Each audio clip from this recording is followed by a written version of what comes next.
هو اسم الجزيرة اللي جوه البحر في منطقة ميامي وقدام شارع خالد بن الوليد. الجزيرة دي اسمها جزيرة الكور أو جزيرة ميامي. تعالوا نعرف حكاية جزيرة ميامي أو جزيرة الكور.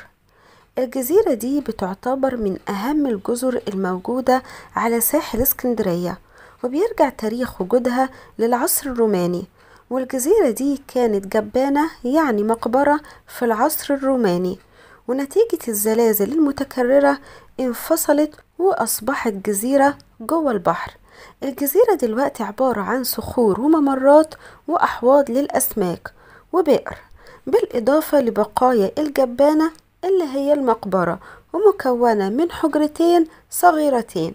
والصيادين قالولنا إن جزيرة الكور أو ميامي بتتميز بصيد سمك البطاطا بأحجام كبيرة، وكمان فيها أماكن مخصصة لصيد السمك البوري والشراغيش والكاليماري، والسمك هناك بيتمركز في أماكن معينة بيعرفها الصيادين كويس.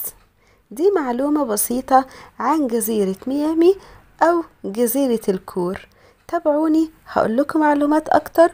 دمتم في رعاية الله، والسلام عليكم ورحمة الله تعالى